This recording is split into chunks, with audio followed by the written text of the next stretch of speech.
Shalom Mashpaka. Gonna go drop this trailer off at the Camping World in Greenville, North Carolina, and then headed to Greensboro for Shabbat rest. Hallelujah Yahuah. Very prepared for that. I did put a request into dispatch to see if I could get a trailer, believe it or not, going to Massachusetts. Shalom. Shalom Mashpaka. Grabbed myself a coffee refill at the Shell station because I tried to make my pot this dawning, but I had forgot to put the grounds in. So it made a pot of hot water, and I tried to let it cool off and added coffee and went to do it again, and it wouldn't brew. And I don't know why. Maybe I have to reset it or something. I just said, forget it. Let me just go and, buy a cup of coffee and doctor it up myself. Been listening a little bit to the news. Apparently Trump in the middle of the night or whatever announced that there was a ceasefire between Israel and Iran, but they continue to have their spat, and now he's like saying that he's upset with both of them. The drama continues, right? There's a ceasefire, but no, there's not. I don't know. Apparently now he's getting ready to say something, so I'm going to turn that on here in just a second. We are going to the Camping World in Greenville. It is only an hour and a half away. I'm showing that I'm going to arrive at 9, which is the time apparently that they're open, which is great. Then my plan is to go to a Red Roof Inn in Greensboro, where I'll be staying tonight and tomorrow for the Shabbat. Baruk Yahuah, Halal Yahuah. May I be able to get some laundry done? I don't know. That'd be great. And I think I'm going to have to buy distilled water again, because the water, I go through the water way too fast. I bring 5 gallons of well water, and I'm on, let's see, Thursday, Friday, Saturday, Sunday, Monday, Tuesday. I'm on day 6, and I might have like, a gallon or a gallon and a half left.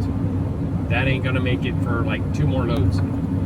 I requested a pickup via email at like midnight. Difficult time sleeping. It was really hot. Had to continue to start the truck up and let it run for like 6 minutes every couple of hours. But it's all right. We're getting there. I mean, it's a heat wave. It's 94 degrees at like 10:30. It's crazy. So Baruk Atah. I did go to the Barnes & Noble and spent several hours there connected to their Wi-Fi and was unable to upload a video. It got to 10%. I just had to turn it. I just forget it. Maybe when I get to the hotel, I'll actually have some decent Wi-Fi and I can upload, because I have like 6 videos now stored on the computer. Some really gorgeous scenery, landscape, Abba's creation, driving through different areas. So Baruk Yahuah, Halal Yahuah, and hey, if they give me that one going to Massachusetts, Baruk Yahuah. It's kind of crazy because I looked at the route, and if I click like avoid tolls, I don't really go by any major cities, at least that I saw. If there is, it might just be 1 or 2. The place is outside of Boston, but it's like inland, so we'll see. I got to be willing to take stuff like that if that's what's available, right? I technically can't pick up anything until probably Friday, maybe even Friday evening or Saturday day. So let's see what Trump is gonna say. Trump and his latest comments as he departs for the NATO summit in The Hague. Let's listen to what he has to say. All I do is play both sides. I'm going now, as you know, to NATO. Some of you are going with me, and I think it's going to be successful. We'll see. I'll let you know. Are you hoping that the agreement you got in the Middle East agreement you managed to achieve? What are your future plans for the region, for Saudi Arabia, Israel, Gaza, the hostages? Look, you're asking me about women in the Middle East. It's getting a lot better. Things are happening at a high level. As you know, Saudi Arabia's done a really good job. It's coming out far faster than I thought. So we're very happy about what's happening with women in the Middle East. No, I'm talking about this new dawn in the Middle East that you managed to achieve last night. Yeah. You know, the region is going to a new place. That's true. Agreement. Can you tell us what's your future plans for Gaza, for the hostages? It's a new dawn. I appreciate the question. You're very nice. A new dawn. I'm the Yashar'Al from Israeli settlers here. Well, we have to have Israel calm down because they went on a mission this morning. I got to get Israel to calm down now. Do you have to speak for the violating Prime Minister? Did you talk to Prime Minister Netanyahu? Just everybody. See all the escalation in the reporters and everything, freaking pack of hyenas and stirring up all kinds of emotion. He said all I do is play both sides. He just said, and then he said it was a new dawn. Remember, I said he's their golden dawn. He's their golden dawn. Yeah. High-level kings all over the world serve foreign mighty ones, and they are very well pleased at the head. And I think it could be because there's a very ancient evil that's manifesting itself in the flesh again. And it's been a while. They've been waiting. They had to make all the necessary preparations and all the necessary payments.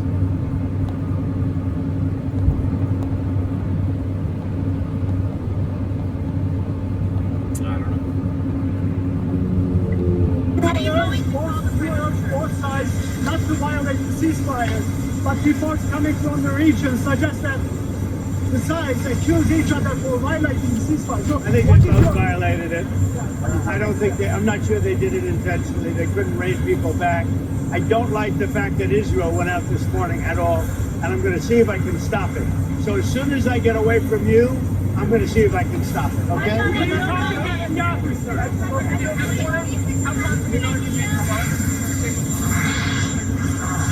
I think it's been completely demolished. I think the reason we're here is because those pilots, those B-2 pilots, did an unbelievable job. And you know, the fake news, like CNN in particular, they're trying to say, well, I agree that it was destroyed, but maybe not that destroyed. You know what they're doing? They're really hurting great pilots that put their lives in the line. CNN is scum, and so is MSDNC. They're all, and frankly, the networks aren't much better. It's all fake news, but they should not have done that. Those pilots hit their targets. Those targets were obliterated, and the pilots should be given credit. They're not after the pilots, they're after me. They want to try. Big Daddy, I'm disappointed in both of you. Right? You guys are having your little squabble. I came over there and I showed you what real devastation looks like. It was a wake-up call. You're not respecting the peace agreement, the ceasefire. You know, I'm gonna have to take Israel off to the back room and we're gonna have to sit down and have a little chat. It's pretty wild. It is pretty wild. I was just trying to, there was something else I was gonna say and then just, oh, well, of course, right? Trump and the U.S. military say they obliterated these targets, and then yet Israel goes and strikes some of the same targets, taking out maybe some key infrastructure they're claiming, like roadways and whatever. I mean, but it's CNN and MSNBC that are the ones that are making it look like they're the ones that are putting those B-2 pilots at risk or hurting them. They're hurting them.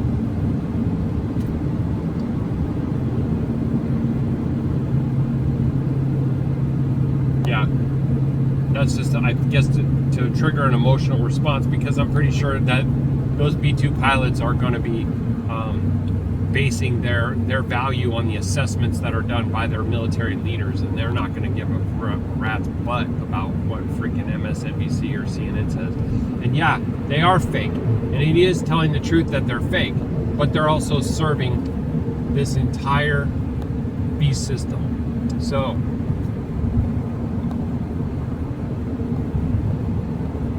okay, we're not doing that. That says to 440 right there, and it got me to like, well, but it says 14 minutes or 14 miles before we go to 440, whichever way we're gonna go. I don't know. 440 west. Okay, I think he's wrapping this up. To me,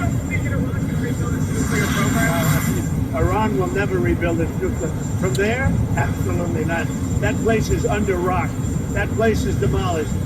The B-2 pilots did their job. They did it better than anybody could even imagine. They hit late in the evening. It was dark with no moon, and they hit that target with every one of those things. And why is he saying with no moon? What is that all about?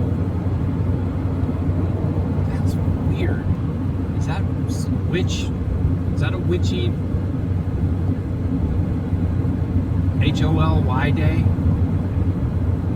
I know that we were just past the solstice. I want to say maybe it's a sliver moon or something, but I wonder if there's some kind of a timing associated with that, like a sacrifice time. Because, you know, the kingdom of darkness has to have their feast days too, so that they can try to copy and replace the Most High. that place is gone. But when I see CNN all night long, they're trying to say, well, maybe it wasn't really as demolished as we thought. It was demolished. If you take a look at the pinpricks and you see that place is gone. And I will say, I think CNN ought to apologize to the pilots of the B-2s. I think that MSDNC ought to apologize. I think these guys really, these networks and these cable networks are real losers. You really are. You're real losers. You're gutless losers. I say that to CNN because I watch it. I have no choice. I got to watch that garbage. It's all garbage. It's all fake news. But I think CNN is a gutless group of people. And the people that run it, nobody even knows it's been sold so many times. But the people that run it ought to be ashamed. MSDNC, a guy named Brian Roberts, he heads it. He's a disgrace. He's a weak, pathetic disgrace. Do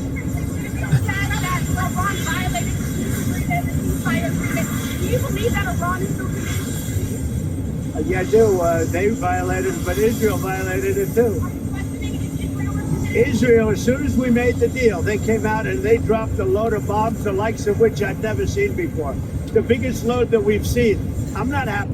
Yeah, I remember I was talking about that yesterday. There was local people on the ground who were saying that the shaking and the rumbling was like unprecedented, like they had never seen before. And they're in the region, the same area where the three targets the U.S. struck with their MOPs.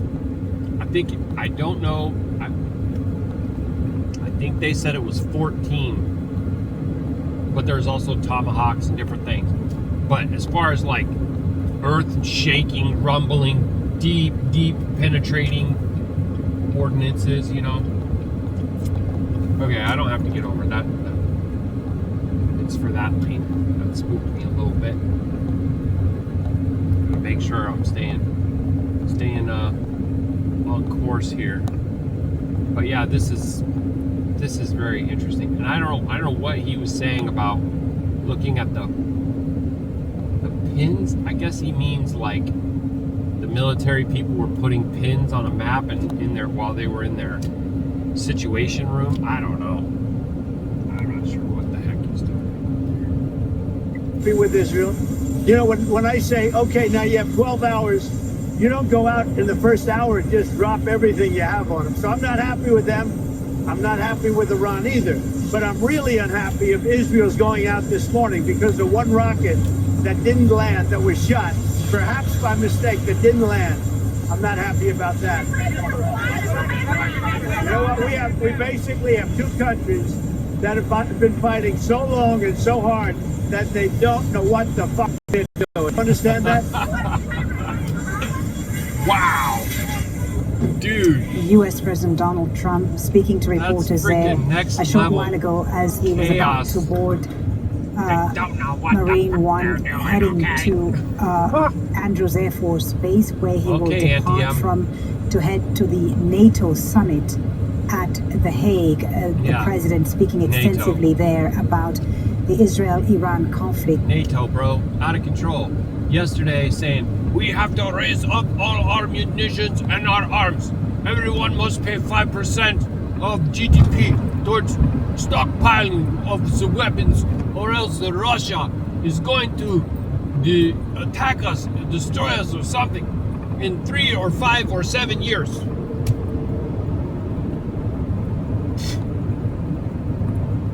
The head secretary, NATO, whatever, and he said, we're gonna go from a defense, dang it, I can't remember how he worded that.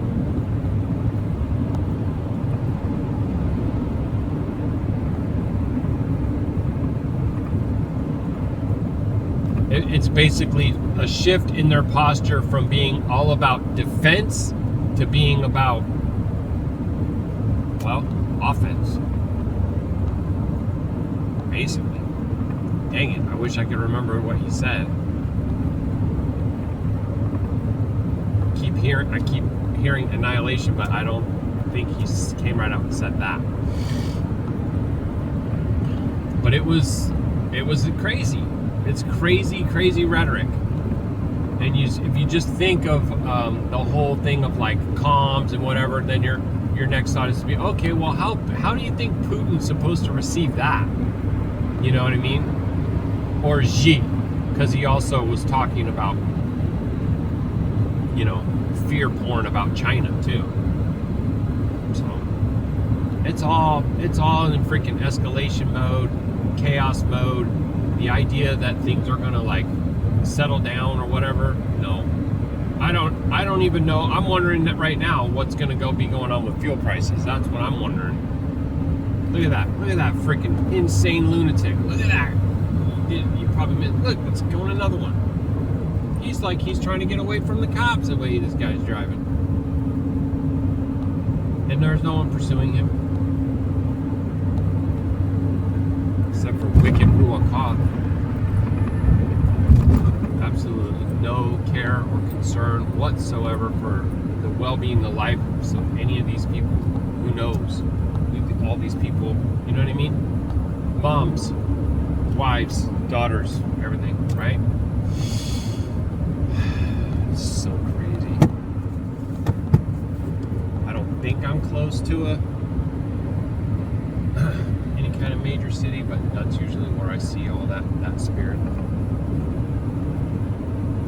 All right. And the ceasefire, which he helped broker between the two sides. He did acknowledge that both Israel and Iran have broken the ceasefire after reports and accusations from both sides that they launched missiles at each other after the ceasefire came into effect. President Trump saying, first, I'm not sure they did it intentionally. And he added, I'm not happy with Israel. I've got to get Israel to back down. And he said that as soon as he leaves there, he will try and get both sides to continue abiding by the ceasefire. Yeah, and he said these two have been fighting so long that they don't know what they're doing. That's what he said.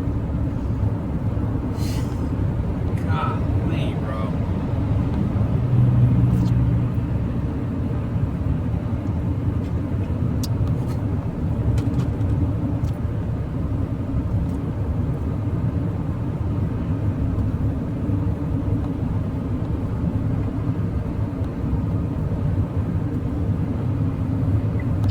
The president making those comments a short while ago, and apologies for the swearing. The language that the president used there during his comments to reporters. Apologies once again. Let's bring in Phil Lavelle in Washington, D.C. Is it is it like, is it normal or respectful if someone apologizes for someone else using profanity, like, or is that just trying to highlight it? Are they trying to highlight that he did, or are they legit, like, asking for forgiveness? I'm wondering. To me, I feel like they're just trying to highlight the thing. Oh, just saw a bunch of smoke and then brake lights go off. I don't know if somebody's skidding. Okay, it kind of stopped.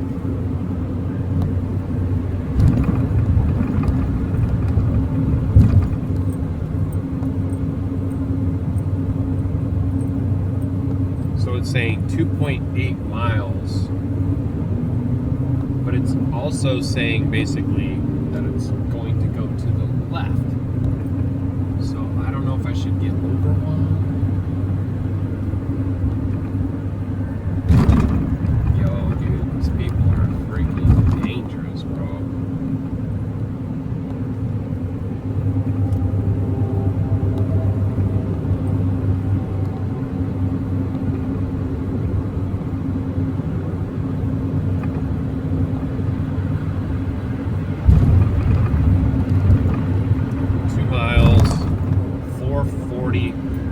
West, 87 east.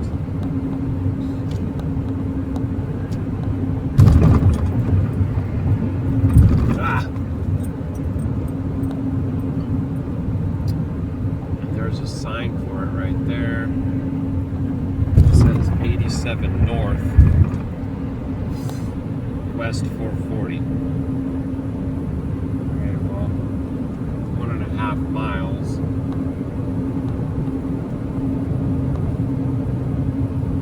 Of course, there's also 64 east in the same sign, the same road. It's 3 different roads this time.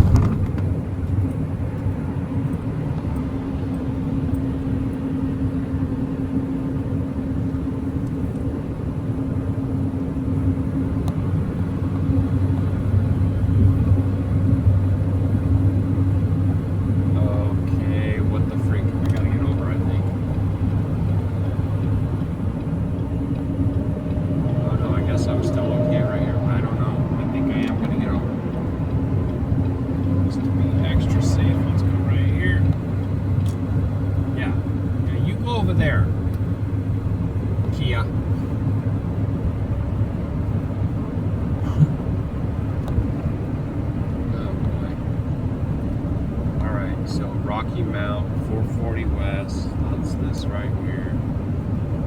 It's looking like these 2 lanes are going to be the ones that exit over. I guess that third one could. No, that one's going, they're going to 40 east to Benson, Wilmington. Alright. Here we go.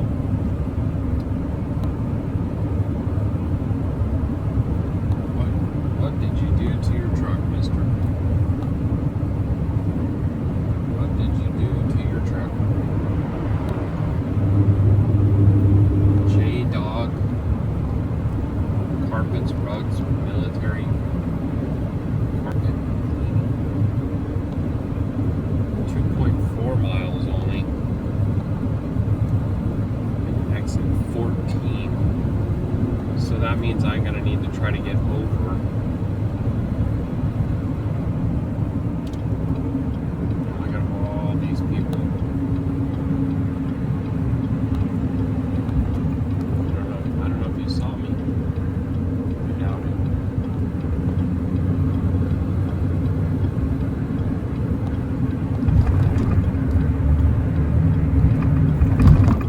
Excuse me, Nicola.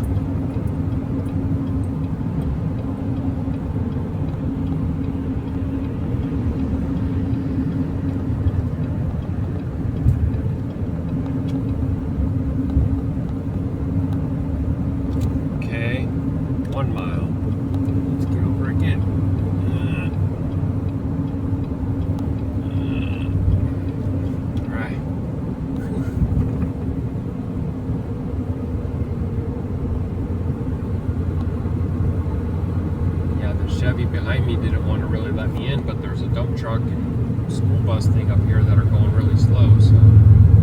So this is 14, exit 14, 1 mile. That was exit 15 right there.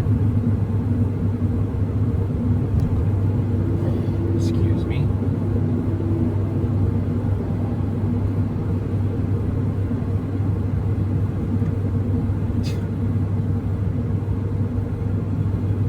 Yeah, it's like they want to portray Iran and Israel as like two little juvenile boys that can't stop, squabbling.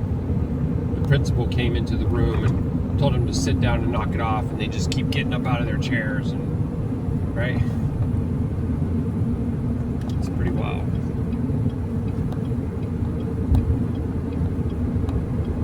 That's the thing though too, if you don't realize that all these different groups are in alignment, I've been trying to show and say with tangible physical evidence, what are the chances that the Iranian parliamentary building is a pyramid with 33 windows? What do you think? That's just some kind of a coinky dinky? Give me a freaking break, bro. Like, seriously. Golly. Okay, so this is saying exit only. I feel like I need to get over, and if there's a lane closure or something.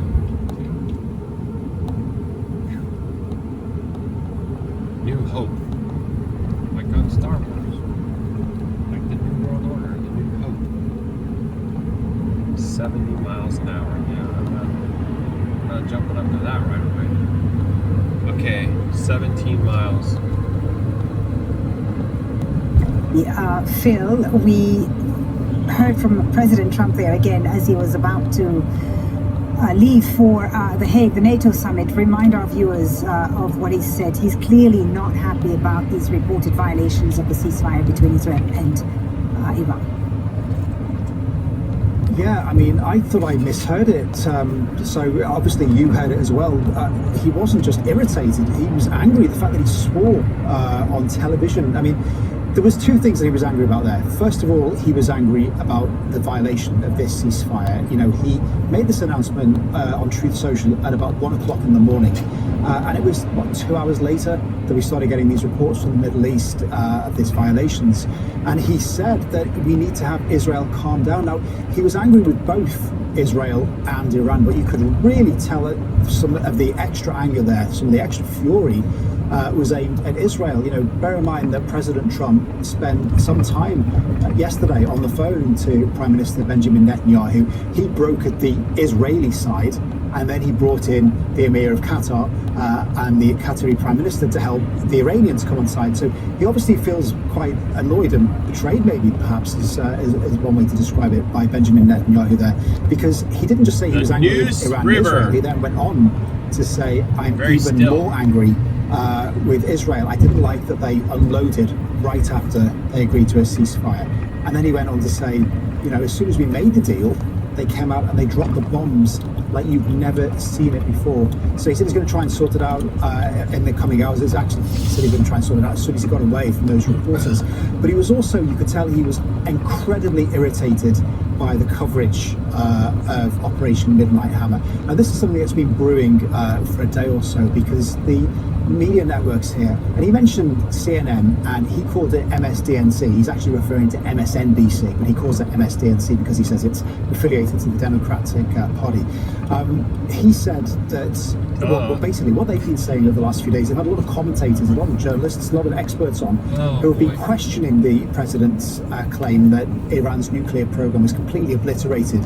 He said that the fact that they are questioning this is an insult to the pilots and those people who are going out and they're putting their lives on the line by flying these B-2 bombers over Iran, when actually these journalists are going after me, and they're hurting these great pilots. But he said they are gutless losers, they are garbage. He actually referred to Brian Roberts, who I believe is the chairman of Comcast, which at the moment owns MSNBC. But yeah, he's absolutely furious there, and now he's heading off on his way to the NATO summit. You saw him there as he was preparing to go to Air Force One to take off for the Hague for the NATO summit. You remember for G7, he left that early. Question is, when he gets to the NATO summit, is he going to stay there, or is he going to come back quickly to try and sort this out? Indeed, and quite extraordinary. Again, the language the American president used there to describe the situation, saying that Iran and Israel have been fighting so long and so hard that they don't know what the F they're doing, and we won't use that language here. We want to again apologize. No, you just keep emphasizing it over might have been affected by that type of language on our air. Wow. You wonder how he's going to sort this out. I mean, a few hours ago, it seemed that it was, all praise and extremely happy, and he came across as someone who'd accomplished a great deal in achieving this ceasefire between the two sides. Remind us of what he said then and how he went. It came about the ceasefire between the. It's funny. I'm just thinking about Maya Pasha, hi baby. She actually brought this out. Man, a while ago. I don't know if it's 1 month or like 2 months ago. It's a while ago that she was telling me that she felt that Trump was going to make Israel great again, and that he was basically going to take over Israel, or somehow like adopt it into the United States or annex it or whatever. And I was like, yeah, he's just like Greenland and Mexico and Canada, right? Expansion. But I was also thinking of the map from like the Club of Rome, and that is actually a section, North America with Central America, and Greenland is all like one crown, 10 crowns, 10, right? It's also like fulfillment of, or, sorry for saying FULL, completion of like a biblical prophecy. But there's been some recent things that I think he even actually just said it. And now look at this. He's like, I brokered a ceasefire, and your warmongering Netanyahu's over here dropping everything he's got. It's time for that whole regime to go. And maybe the people are gonna be like, yeah, we're for it. We're totally for it. It's pretty interesting. I don't know. I mean, with the power that they have over the minds of the people and the influence of the media machine and all that, I feel like they can pretty much do what they want at this point. If Yahuwah is allowing them to do all kinds of really crazy things, which fits also understanding of the hand of the restrainer is now lifted. I believe that's actually true. Boy. Precise what role he played in achieving this. Well, I mean, you could tell that the president was feeling pretty jubilant with his efforts, towards the end of yesterday. I mean, some of the messages he put on, he said, congratulations to the world, we got peace. And he went on to say that he had managed to secure this ceasefire. And remember, Donald Trump is a man who has sold himself to the American public and to the world's media as being a peacemaker in chief. Those were the words he used during the election campaign when he said he would manage to bring out some stability in the Middle East. He's talked about how he wants to be nominated for the Nobel Peace Prize. So you can see that he takes this very personally, that he was the one that managed to bring about this ceasefire. And yet, within a matter of hours, it seems to have crumbled, and he's got to get back to work again. Now, he said, as we understand it from the White House and from Donald Trump, he says that both Israel and Iran called him yesterday pretty much at the same time, simultaneously, he said, both saying, we want peace. And then what happened was he spoke to Benjamin Netanyahu, He'd broken what the Israelis would do. He spoke to the Emir of Qatar and said, look, I've got the Israelis on side. Can you help me with the Iranians? The Emir of Qatar went ahead and did that. The Prime Minister went ahead and did that. At the same time, a team in Washington consisting of J.D. Vance, who was the Vice President, the Secretary of State, Marco Rubio, the Middle East Envoy, Steve Witkoff, they were having direct and indirect discussions with the Iranians to try to bring this about. And then that culminated in this ceasefire. But it appears to have lasted, 2 hours, 2 or 3 hours? So obviously now the question is what the president is going to do next. Yeah. Previously, the leverage that he had was to threaten to drop bombs on Iran. Remember, he was saying that he was fed up with Iran, he'd run out of patience, and he would drop these bombs on the nuclear sites. The question is, what else can he do? Because it will be tricky for him to start launching bomb attacks on Iran just because he's angry with them for violating this ceasefire. He says that the nuclear program has been obliterated, so there's no reason why he would necessarily need to go back in and do that again. So the question is what leverage he has and whether or not he leaves Israel and Iran to fight it out. Perhaps he can put pressure on Benjamin Netanyahu, because remember, the US supplies a lot of military, a lot of arms to Israel, but that is something that they're going to thresh out. And you can just imagine what that phone call between him and Benjamin Netanyahu is going to be like if it hasn't taken place already. Indeed. Phil, thank you for the moment. Phil Lavelle in Washington, D.C. Let's head to Noro Day in Jordan's capital, Amman, to find out how the Israelis are reacting to this. I mean, strong language there from the American president, really unhappy with Israel, it seems, even more angry at Israel, as Phil was saying, than Iran. How is this going to go down with Israeli leaders? How's it going to go down? Well, I can tell you that there isn't any official response, but Israelis are confused. Some Israeli outlets, media outlets, are quoting an official as saying that the Trump administration said that they understand that we had to respond, but now we need to make sense of what Trump said. And that was regarding his post on social media. Now we have him, we had him live in person using unprecedented, almost unimaginable language towards Israel and referencing the wide-scale bombardment that Israel carried out in the dawn hours after Trump's announcement. Now, that was a large-scale attack that the Israeli army announced that included the assassination of an... The reason I gathered you here today is for family. Pop-ups, or not pop-ups, but ads.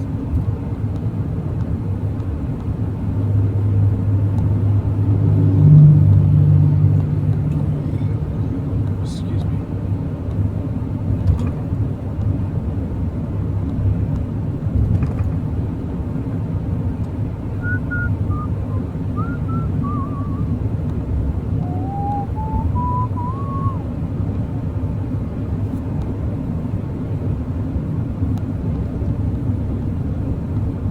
It's 87 degrees and it's like 8 a.m. Literally.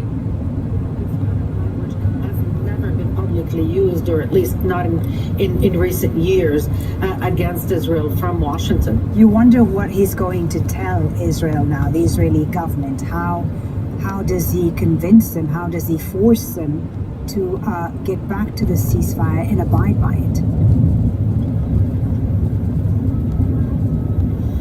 Well, I mean, he can force them. Donald Trump has all the leverage in the world to compel Israel to do what he wants done.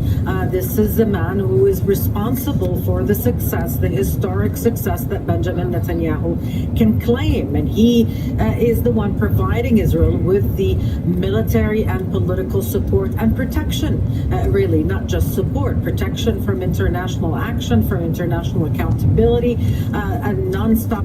I don't know. I wouldn't be so quick to say that it's Netanyahu's success, because I think that's could be part of the play here. Is that Netanyahu's been leading you guys down this path for some 33 years, talking about Iran, and not doing anything about it, costing you all this money and all these lives and everything else. And I just said, let me go in here and deal with this, and boom, I took care of it. Right? It's could be the nail in the coffin for Netanyahu on the world stage, is because they could be basically like sacrificing him for the cause of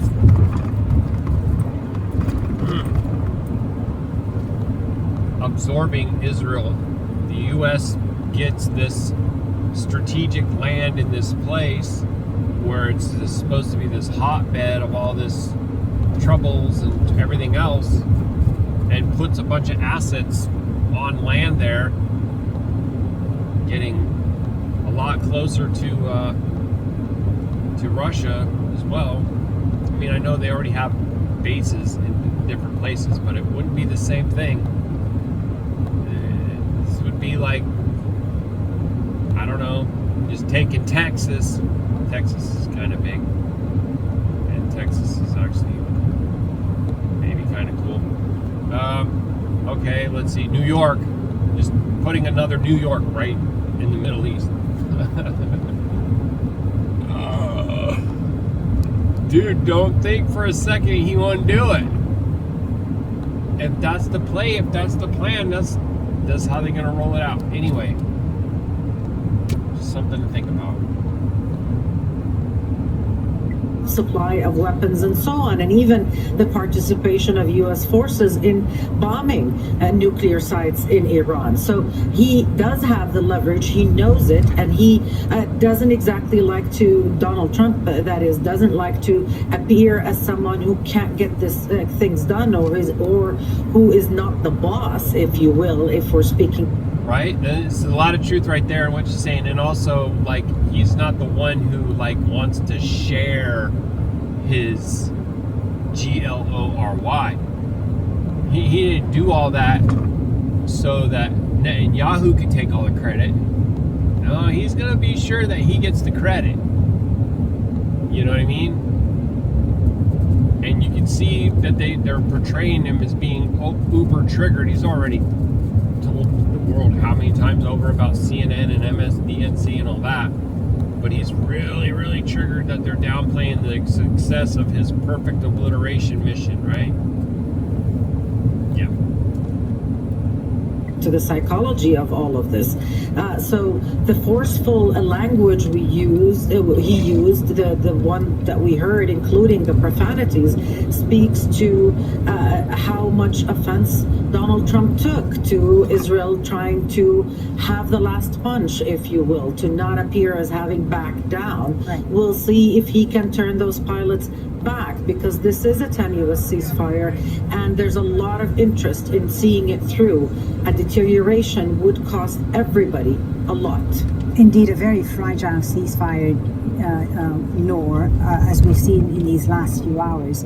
But the Israeli government, in announcing that it was accepting it a few hours ago, seemed to want it to work. I mean, the tone seemed pretty victorious, that they had achieved all of their goals in Iran. Is that going to continue, or is there pressure perhaps from within the coalition, within the government, to keep going with the war?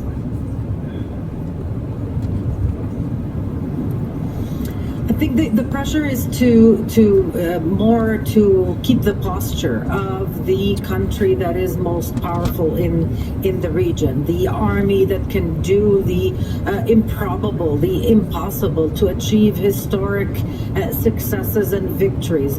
That is more about posture than about doing this despite the United States, because that's one thing that Israel cannot afford, and not militarily, not politically. So in the meantime, what we're hearing now is more about Gaza, continuing the war in Gaza with all of Israel's might, as we heard from the Israeli Minister of Finance. We're hearing from other quarters about negotiations, possibly a ceasefire agreement that would answer more to the demands of the Israeli opposition and the families of Israeli captives. 50 of them remain in Gaza. So, it's still a bit unclear which direction we're going to go, but I would wager Israel would not want to keep Donald Trump angry. Okay, Noor, thank you for the moment. That's Noor O'Day, live for us there in Amman. Let's get the view now from Tehran. Ali Hashem is in the Iranian capital for us. Ali, we've been hearing there President Trump expressing his unhappiness at the fact that this ceasefire deal is being broken, he says, by both sides. how are Iranian officials going to be reacting to this? Well, actually, I would want to imagine how the Iranian officials are going to react to what Donald Trump was saying. Just 24 hours ago, he was a sworn enemy, and today he is kind of putting Israel and Iran side by side and criticizing both of them while giving Iran the benefit of the doubt and calling... He's like scolding them. You know what I mean? Like almost like trying to publicly shame them in front of the whole world. Like Israel and kind of talking about the Israeli activities in a different way. This is, I don't know how this is going to be received in Tehran, but probably it's going to have a positive impact, and it might give an impression that Donald Trump is serious about this peace or this ceasefire or cessation of hostilities, and he wants it to continue and he wants to build on it. How is this going to be translated into realistic diplomatic activities? Are the Iranians going to meet Donald Trump's envoy, Steve Witkoff? Are the Iranians ready in the future to meet with President Trump himself, with him taking this distance from both sides and talking in this way? Actually, this is going to be interesting to see the faces of Iranian officials while they are watching Donald Trump on TV. Thank you, Ali Hashem, live there in Tehran.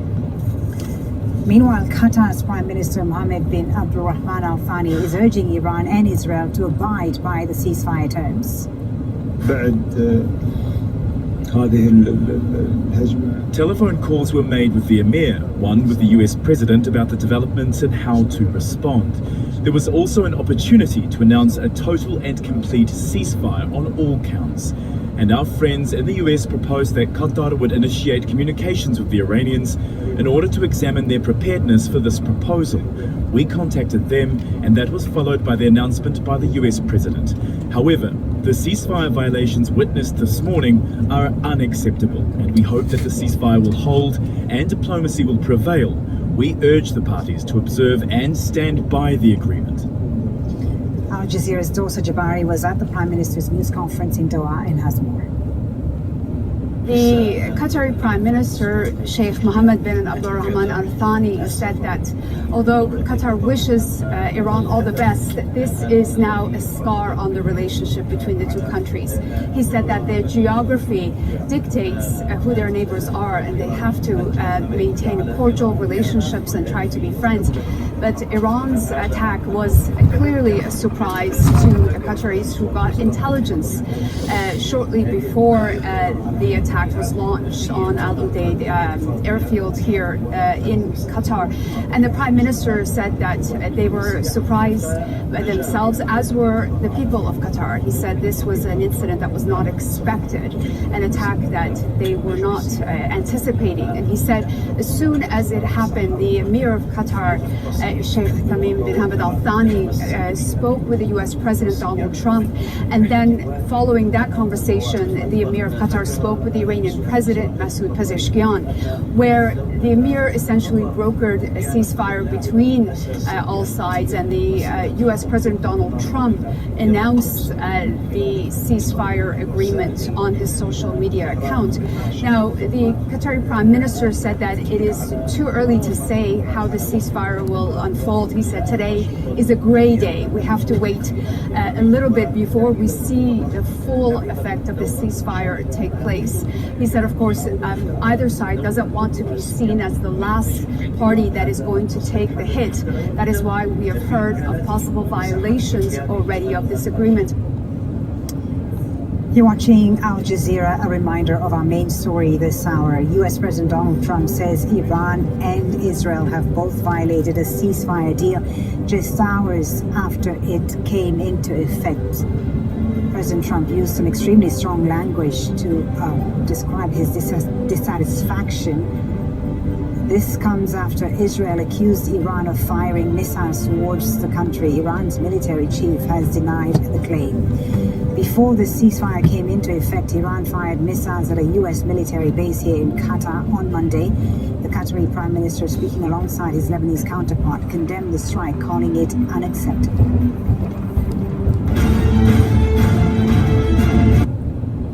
There was also some rhetoric on the news that I heard earlier that it's like, so like Israel is saying that Iran did this attack. We don't know the details of the attack, but Iran's like, no, we didn't. And so I was paying really close attention to that because I was like trying to discern, could that be like possible, you know, fish fry type of event, because usually they will, I mean, they'll claim responsibility for, you know, the actually do. And the truth of a lot of what they have to say about the Zionists, the West, whatever, it is rooted in a type of truth.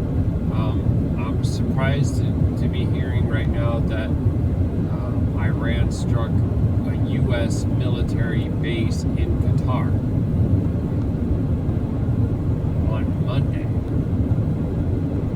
I'm not sure how the heck that's not a huge bullet point, right? And they're always saying, oh yeah, Iran is going to have to retaliate. They're going to have to do something to counter that U.S. attack. And what they'll probably do is withdraw from some nuclear treaty. So, yeah. You have a full-on military strike in your retaliation. I mean, on your soil, right? It's a declaration of war is what that is. And they're going to respond by making some kind of a diplomatic statement that could threaten other people leaving. What a bunch of hogwash all that is. Just, yeah, crazy. Meanwhile, the genes on the side continue in Gaza, right? It all continues.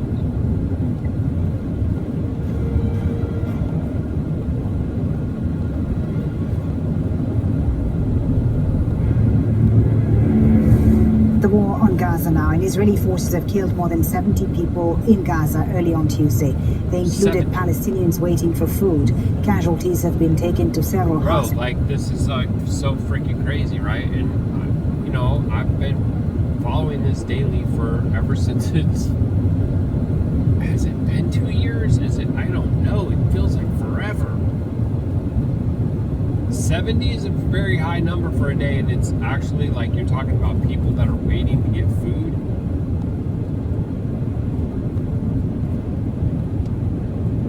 Like they're totally desperate, coming to the slaughter because they're trying to get food.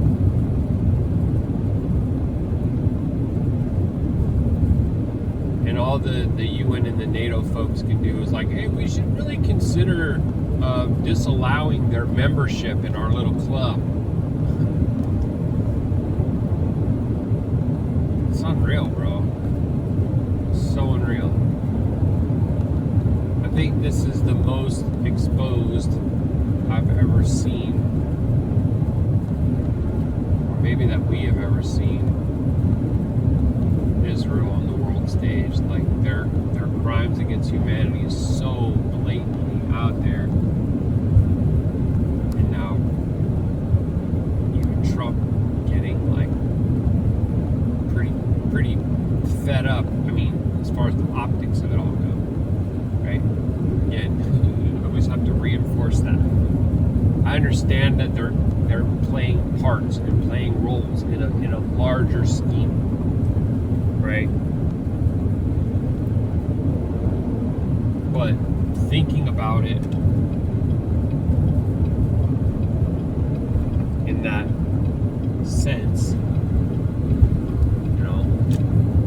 geopolitically on the world stage and all that may be having Israel cast in the least favorable light that we've ever seen it.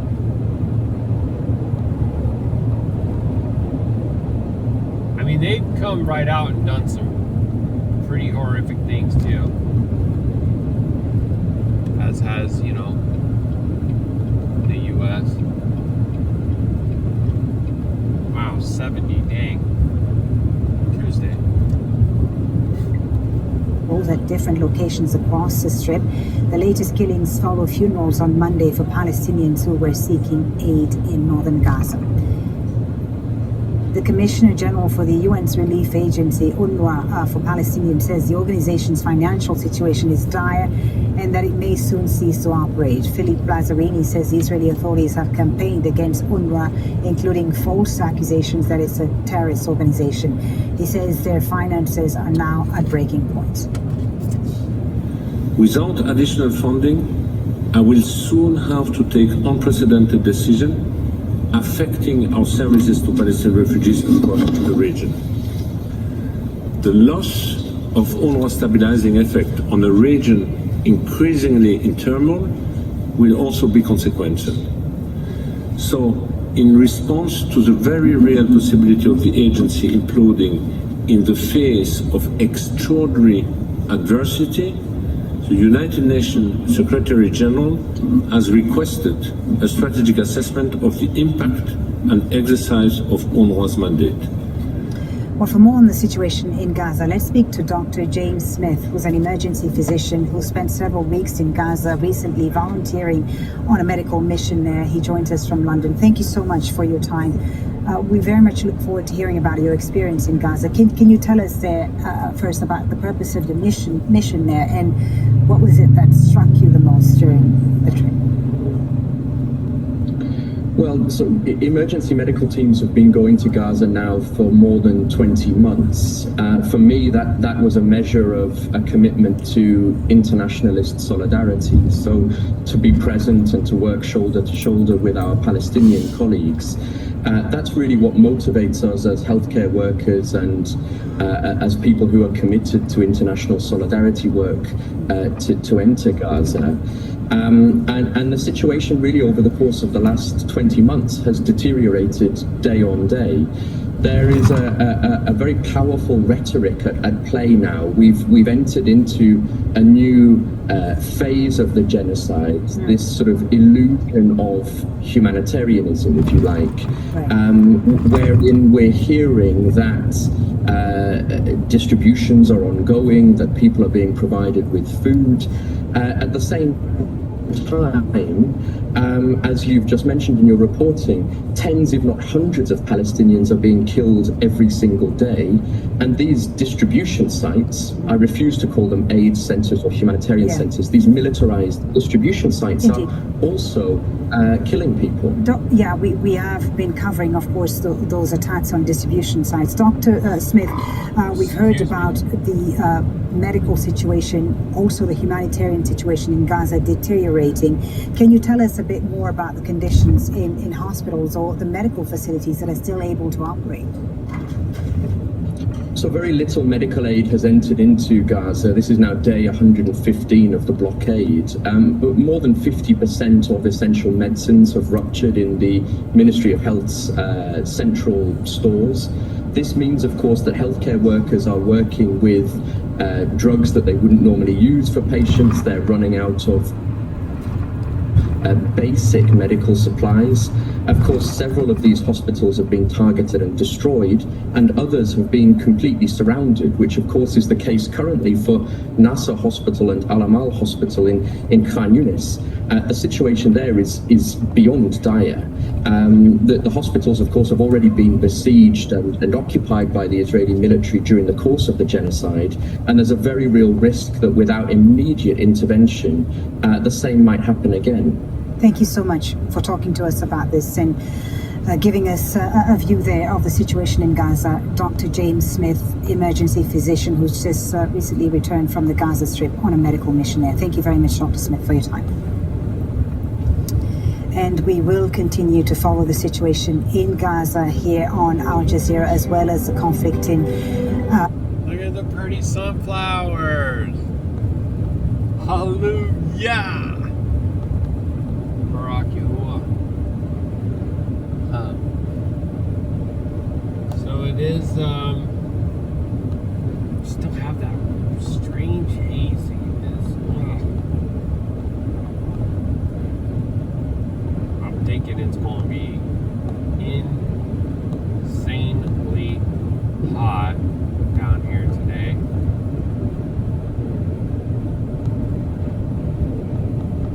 Baruk Atah that I'm only gonna need to be out in this for a few hours.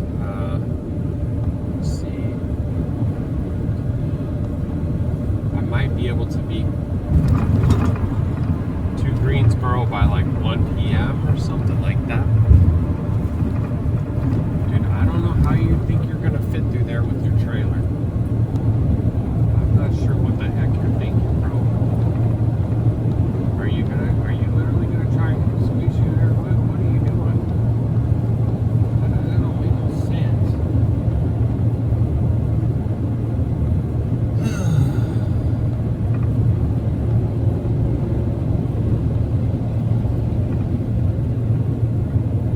There's another little van up here that I also would want to try to pass, but I feel like this guy's gonna be a certain kind of way, and I'm not gonna take any chances. I'll just, oh, now he comes over. Are you freaking serious, dude? Are we dealing with more NPCs here? Yeah.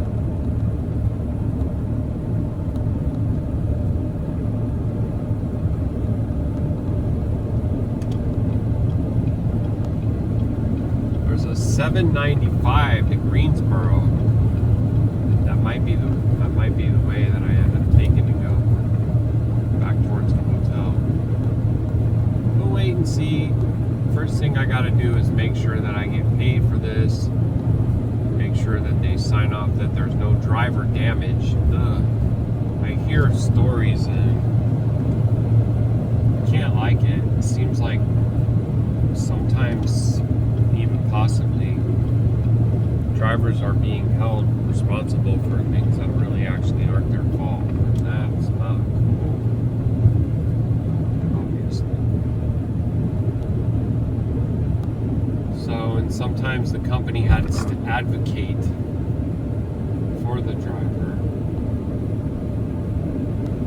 And that's why they put such a strong emphasis on all the picture taking.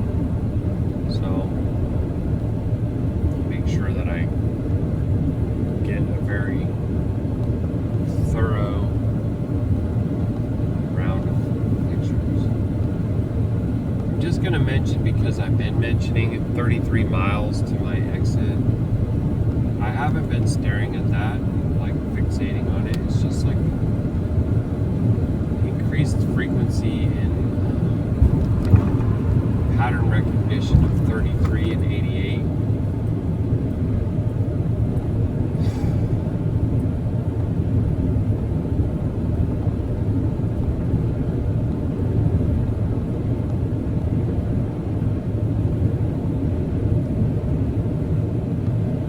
It's a strange feeling to have, excitement, because you feel that Yahusha's return is so much closer, but also like a type of, you want it to happen, you're excited, but you're also very concerned about what we need to endure in order for it to come to pass. And that's the part that also gives a type of weird mixture of feeling. It's like the Ruach is willing, but the flesh is weak. It's what it's really like. Because all this could sit there and drive diesel costs up to $10 a gallon, and it could happen like overnight. You know? Can't like it. between Israel and Syria. You can keep up to date with all the latest developments on our website at aljazeera.com. I'll be back with more news on Al Jazeera. In the meantime, do stay with us for Inside Story coming up next, which takes a look at the latest developments in the Israel-Iran conflict. I'm Fuli Thibault. Thank you for watching. I'm just going to turn it down for a second while I'll listen to some of what they have to say on that show. We have 35 minutes until we reach the destination. So, and it looks like it's literally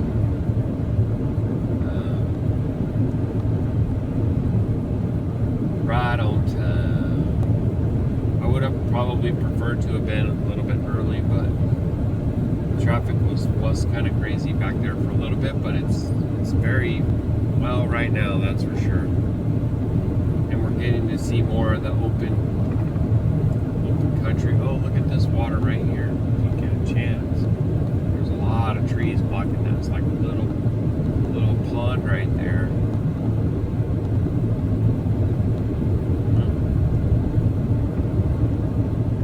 Of course, I don't like it that it's so close to the interstate, but it makes you kind of wonder if they have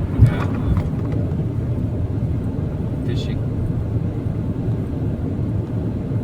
I've never really caught much fishing. It's probably the reason that I don't really enjoy it. I think if I was a little guy and I caught some got all excited and had that experience in the beginning. But my experiences have been long, hot, no bites. And then even when I did like go to Florida and went fishing a few times and actually did catch something, I was catching like freaking stingrays. You know. Anyway, I'm not trying to say that like some kind of sob story. I'm just saying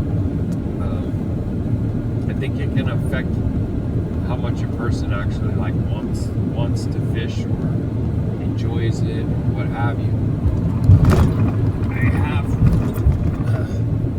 I have put in the effort, and who knows, maybe there's a upcoming very successful trip soon. Nuclear ambitions. This is Inside Story. They were showing some images of like a satellite. I wonder if they were sharing some of the destruction. I doubt. Even if they do, I don't know how much I can really believe it. Donald Trump says Sunday's US airstrikes on Iran's nuclear sites have caused total obliteration of its nuclear program. But the US Joint Chiefs of Staff says the final analysis is yet to come.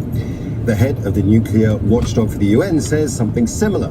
It can't assess the damage since the most significant portion of it was underground. Iran's Atomic Energy Agency insists the US attacks won't affect its work and that the nuclear material had already been removed. So, what do we know about the American strikes on Iran's nuclear facilities? How much damage can be done to those deeply buried sites? And if the strikes were effective, with the right technological know-how, could Iran easily rebuild? We'll put all of... Over 60% of law...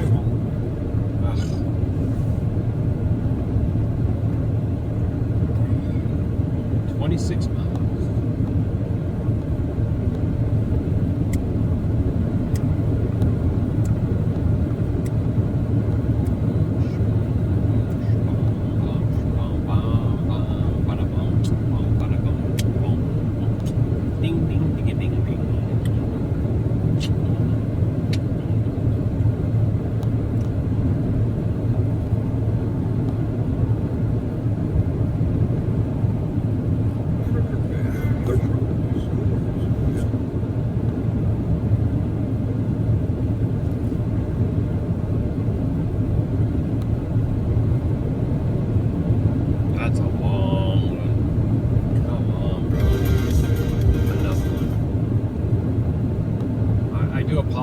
Because usually I would be skipping, but it's in a pop-up mini player because I'm also utilizing the navigation, so I can't skip.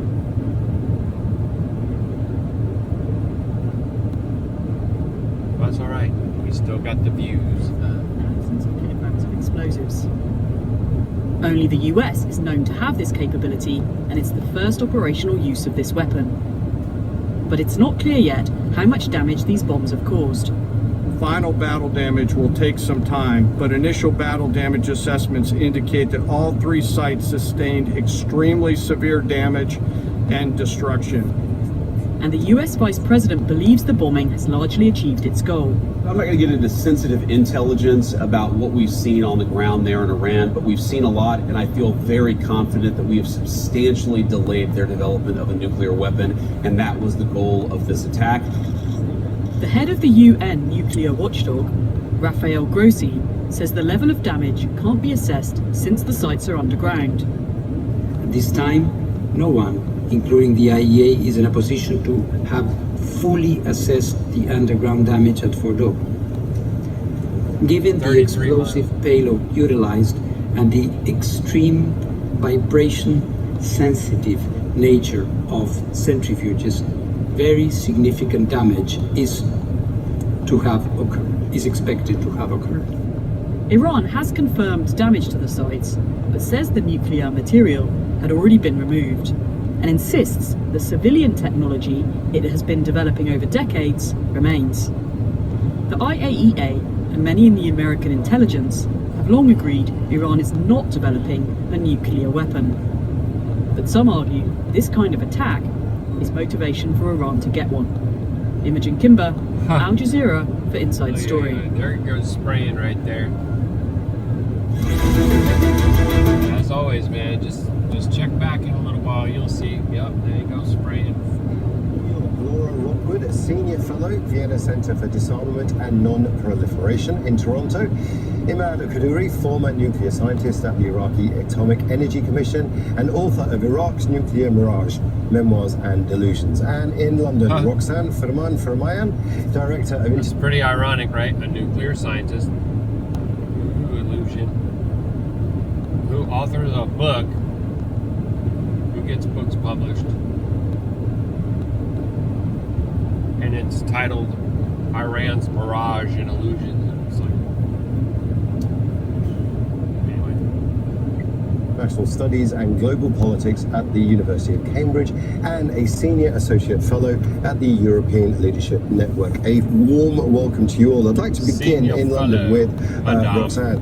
Roxanne, with typical bluster, Donald Trump has said he has obliterated, that's the word he used, Iran's nuclear program. But the truth is, obliterated is a very, very big word. It's going to take a little while for us to see what the actual damage is. Talk us through what the procedure is to actually confirm this kind of obliteration, to use that word. Well, a great deal of information is going to be coming in on satellite imagery, and in fact, some of the first ones are being reported to have been revealed very recently over the last few hours. And this reveals that there have been hits at 3 different sites in Iran, in Fordow, outside of Isfahan, and at Natanz. And what they have revealed is that so far there has been, the attacks were on target. They did hit each of these sites, and it's very difficult, however, to see what has happened underground. The sites are generally being thought to have been emptied in large part by the Iranians, so it has not been surprising that also one of the other ways of determining the success of this project would be to see how much uranium or radiation there would be in the air, and so far none has been picked up as reported by the International Atomic Energy Association, the IAEA. So it is the type of thing that's put together in pieces, both visually and in terms of air quality and, of course, photos and visits to the sites themselves.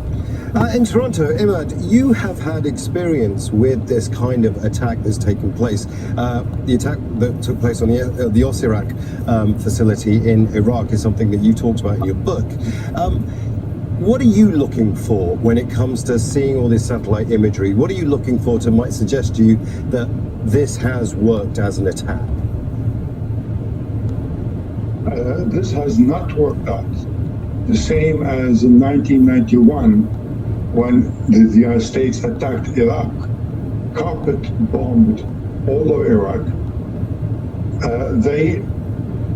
By chance, they hit our enrichment facility buildings, and they didn't know what it was. They just hit it, as I said, carpet bombing.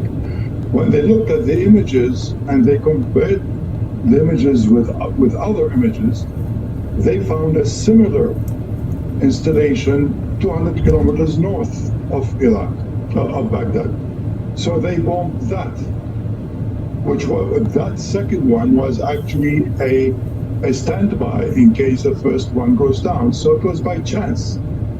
Furthermore, the institution that's called Al-Athir, which was the institution where the atomic bomb was designed, was being fabricated, getting the uranium metal core. When they hit that, they only hit the electrical substation. And then by a mistake of one of our colleagues, they found documents which they realized that was the real place where the bomb was being designed and manufactured. Right. So what they did, the IAEA under Zeffirello, who was a CIA agent, they took the engineers and scientists to the site to show them how it is being blown up. They blown it up on the ground. My point is that aerial bombardment, like what happened 3 days ago, on these sites in Iran, they are just propaganda theater. Unless you have boots on the ground and checking these sites and blowing up these sites, all these bombs and bunker buster bombs, they are really a theatrical showpiece. Well, Emad, let me put that point to Laura Rockwood. What? Wow. So I believe that they're propagandists, and when you see these military generals, these high-level sorcerers come out with their witchcraft that they do, but they're claiming, okay, to have this sophisticated intel and to have this advanced weaponry, unlike anything that was in Iraq, carpet bombing. That's not what this was supposed to have been all about. This was that they claimed that there's these 3 facilities that are completely underground that wouldn't be visible to boots on the ground, that they were able to penetrate into those, and the explosion is apparently occurring like 80 feet below the surface, some such thing. The idea is that the thing falls from tremendous height, B-2 stealth bomber height, undetectable, whatever, penetrates deep into the ground and then blows up. This is not carpet bombing. Take a look at these flowers right here. Look at that. Wow, that's cool. Anyway.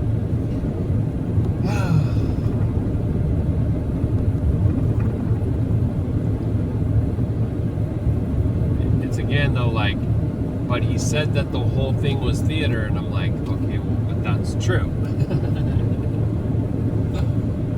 Oh, but there is probably a distinction and a difference between carpet bombing in Iraq and this other claimed, alleged, advanced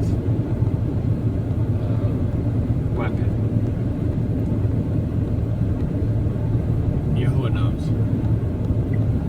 Who joins us from New York. Laura, what do you make of that? That it is just theatrics, that they can't, that this hasn't actually been effective?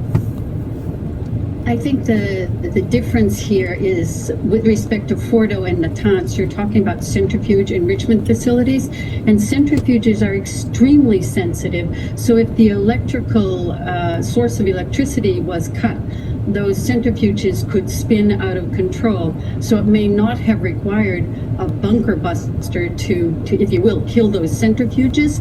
I don't think it was just, let's say, for show, but I think our colleagues are right in suggesting that it will require, if you will, people going in to visit these facilities to see what the actual damage was. The uranium conversion, UCF in Esfahan, was pretty badly damaged, at least from satellite imagery you can see it. So it's a slightly different situation. And what we're worried about in terms of Natanz and Fordo is not so much that they removed equipment, but they could conceivably, and probably did, remove the enriched uranium, in particular the 400 kilograms of 60% enriched uranium, and we don't know where it is. Luckily, there are IAEA inspectors in Iran right now, and if they are allowed to visit these facilities, or let's say the sites where these facilities were, we would have a better sense of how, if you will, effective this targeting was. It's another thing that's thrown me for a loop, right? So the U.S. is claiming that there was this imminent threat of these 3 facilities, that they're like, in order to justify the attack, you have to prove or internationally testify that there's a threat that they're going to actually obtain a weapon, right? Which would be the whatever they freaking say, 90% pure uranium and not the 60%. But now everybody's saying, oh, they already removed the uranium from the sites. Well, wouldn't that be a reduction in the threat of those actual production facilities? I mean, trying to math that, you know.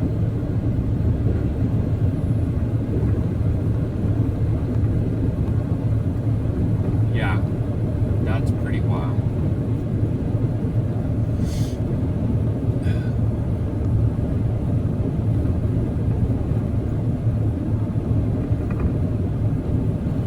Because if they did have the 60 or the 90% and you did do the obliteration of, there would be a release, right, of harmful, toxic materials that they say can last for some decades and cause, you know, obviously long-term damage to the environment, to the health of the people,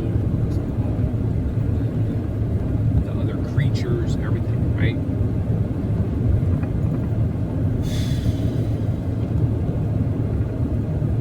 Their scripts getting all mixed here.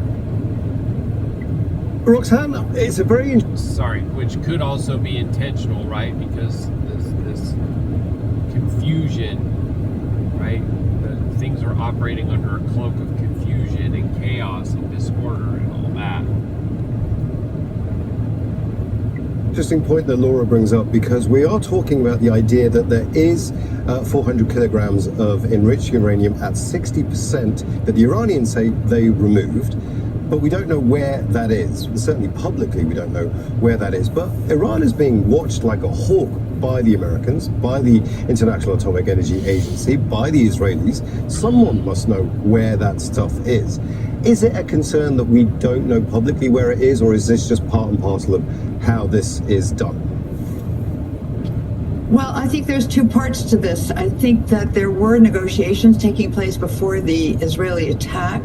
The Iranians were feeling that these might not go exactly as they had expected. There were threats being made against Iran at that point by the Israelis in terms of planning an attack, and these were public.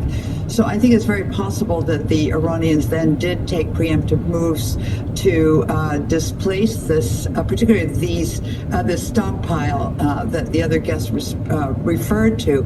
And of course, there were satellite pictures taken of trucks that were built up around Fordo and also Natanz and Isfahan prior to the attack. But what we don't know is that, or we haven't seen so far, is satellite imagery of several days before that, or possibly even weeks. And it is very possible that this was moved over some time. And I agree, I think at least publicly we are completely unaware of where this material might be. And in that way, the attacks by the U.S. and indeed by Israel might have blurred the situation in terms of the clarity that the international community will have on the Iranian program and possibly what the next steps are. And although indeed there are inspectors in Iran at the moment, they are not being allowed to go to these sites, and there is some talk of the Iranians now withdrawing from the nuclear non-proliferation treaty because two members of that treaty, or two atomic weapon states, have attacked it, even though it is a member of that treaty. And so being a member of it has proven to the Iranians it's not very useful to be a member of that treaty. So I think we're very unclear as to where this will go from here.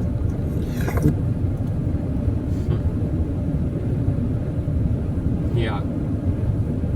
And so Israel's a member of this treaty, but they don't admit that they even have this capability. And the U.S. is allegedly the one who's actually ever used it. Right? Oh my gosh, it's a clown show, family. It's a clown show. All right, I'm gonna end this one, and we're like 5 miles away. We'll be there very shortly. Just want to encourage everybody, as always, right, to pursue all Qadashness, to have love for the mashpaka, and to get over the sensitivity of, you know, if someone comes to you and they're willing to risk you getting all triggered and up in your feels to show you something from Scripture to help sharpen you and quicken you, that is love. That is love. Is that not what Yahusha was doing, right? When he was going around doing his healing and his teachings and his instructions, right? He was rebuking error and bringing clarity and understanding to the Torah. Those are gorgeous flowers right there. Look at those guys, all those colors. Okay, so, you know, we need to have that heart of flesh that you can be correct me, rebuke me, show me with logic, sound reason, Scripture what my error is, okay? But when others bring correction and edification, and your responses are like, well, that's judgmental, you're actually showing that you have a hard heart and a stiff neck, and that you can't receive rebuke. Because yeah, there is a way that is judgmental, but don't use that as a cover every time someone tries to show you something. I do see it a lot. It is part of the plague of Christianity, because everybody thinks that they have to be so nice. Okay? We don't wink at crime. We don't wink and nod and be like, oh, that's okay. Love is love. No, you see where that leads to? That leads to these groups where they have man and boy and all that, right? And they go, oh, love is love. Who are you to say? Who are you to say? Right? That's the same spirit at work in that. Let it be known. I have to talk about that more moving forward as well. But, receive rebuke, try to communicate in a loving way, but not everybody who disagrees with you is a Pharisee. Not everybody who corrects you is judgmental, and all these other things. That's actually not Qadash. That's not true. Okay, Hallelujah.